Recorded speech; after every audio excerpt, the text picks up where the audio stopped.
Shalom Bapak Ibu, keluarga-keluarga yang dicintai dan diberkati Tuhan. Selamat berjumpa kembali dalam Inspirasi Sabda bagi keluarga. Hari ini adalah hari Kamis, tanggal 21 Oktober 2021. Firman Tuhan yang menjadi inspirasi sabda bagi keluarga adalah dari Injil Lukas bab 12 ayat 49 sampai 53. Marilah kita dengarkan dan renungkan. Pada suatu ketika Yesus bersabda kepada murid-muridnya, "Aku datang untuk melemparkan api ke bumi, dan betapakah aku harapkan api itu telah menyala. Aku harus menerima baptisan, dan betapakah susahnya hatiku sebelum hal itu berlangsung.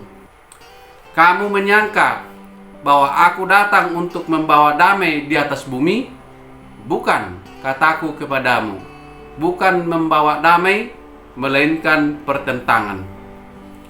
Karena mulai dari sekarang akan ada pertentangan antara 5 orang di dalam satu rumah, 3 melawan 2 dan 2 melawan 3.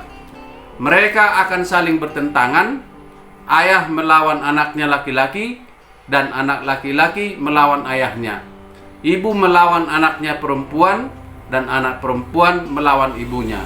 Ibu mertua melawan menantunya perempuan, dan menantu perempuan melawan ibu mertuanya." Demikianlah sabda Tuhan. Terpujilah Kristus. Bapak, Ibu, saudara-saudari yang terkasih dalam nama Tuhan kita Yesus Kristus. Dulu pernah anak saya protes tentang keadaan ekonomi keluarga kami dibandingkan dengan keadaan ekonomi keluarga tetangga kami. Protesnya begini: "Bapak dan Mama selalu sibuk melayani di gereja dan lingkungan, dan kita rajin berdoa setiap hari. Tetapi keluarga orang itu," maksudnya keluarga tetangga, "lebih kaya dari keluarga kita." Memang jika kita mengikuti Yesus, tantangan yang pertama sering datangnya adalah dari keluarga sendiri. Dalam firman Tuhan yang kita renungkan hari ini, Yesus mengungkapkan reaksi manusia atas kedatangannya ke bumi ini. Yesus mengatakan kedatangannya akan membawa pertentangan, bahkan akan mendatangkan pertentangan dalam keluarga. Apa yang diwartakan Yesus sehingga menimbulkan pertentangan bagi manusia dalam hatinya sendiri? Yesus berkata kepada murid-muridnya, "Aku datang melemparkan api ke bumi, dan betapa kudambakan agar api itu selalu menyala." Visi dan misi kedatangan Yesus ke dunia adalah mewartakan pertobatan dan Injil Allah. Atas visi dan misi kedatangan Yesus itu, ada yang mau bertobat dan percaya kepada Yesus sebagai Tuhan, tetapi ada yang tidak mau bertobat dan tidak mau percaya kepada Yesus sebagai Tuhan. Tetapi anehnya lagi, sering terjadi perselisihan antara yang menerima Yesus sebagai Tuhan dan yang menolak Yesus sebagai Tuhan.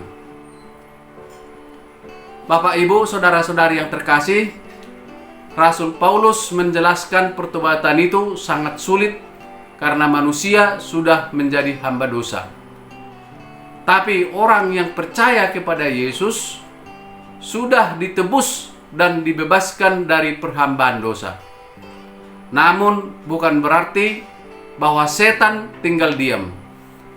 Sebaliknya, setan semakin merajalela. Rasul Paulus menjelaskan lebih terperinci bahwa contoh perbuatan keinginan daging adalah perbuatan percabulan, kecemaran, hawa nafsu, penyembahan berhala, kecemaran, roh pemecah, kedengkian, iri hati, amarah, egois, kemabukan, pesta pora, dan lain-lain. Semua perbuatan ini adalah dosa, dan upah dosa adalah maut. Bapak, Ibu, saudara-saudara yang terkasih, Yesus datang melemparkan api ke bumi supaya manusia hidup menurut api Roh Kudus tersebut. Hidup menurut roh selalu bertentangan dengan hidup menurut daging. Karena keinginan daging itu adalah hal-hal keinginan daging yang berakhir pada maut. Sedangkan keinginan roh adalah hal-hal keinginan roh yang mengaruniakan hidup kekal dan damai sejahtera. Maka harus ada pilihan, hidup menurut daging atau hidup menurut roh. Walaupun yang kita pilih adalah hidup menurut roh, tetapi yang kita lakukan adalah keinginan daging. Inilah pergumulan pribadi hidup manusia walaupun sudah percaya kepada Yesus sebagai Tuhan. Kesulitan hidup menurut roh tambah sulit lagi, karena walaupun hal-hal yang baik yang kita lakukan, seringkali itu menimbulkan pertentangan bagi orang lain. Oleh karena itu, Bapak, Ibu, saudara-saudara yang terkasih, mari kita jaga agar api roh yang diutus oleh Yesus ke dalam hati kita tetap menyala, sehingga kita mampu hidup menurut roh. Apa yang harus kita lakukan supaya hidup menurut roh, supaya hidup dipimpin oleh Roh Kudus? Yang pertama, kita harus meninggalkan kebiasaan-kebiasaan buruk dan menjauhi perbuatan dosa. Artinya, kita harus bertobat dari hidup lama kita dan tahap demi tahap memasuki hidup baru, yaitu hidup yang dituntun oleh Roh Kudus. Yang kedua, ada kemauan untuk dipimpin oleh Roh Allah. Artinya, apapun yang kita kerjakan selalu ingat akan kehendak Allah. Kemauan untuk mengingat kehendak Allah mengarahkan kita untuk bertindak dengan tuntunan Roh Kudus. Yang ketiga, pasrah kepada kehendak Allah. Dengan adanya kepasrahan diri kepada Tuhan, mengarahkan kita untuk hidup menurut Roh Allah.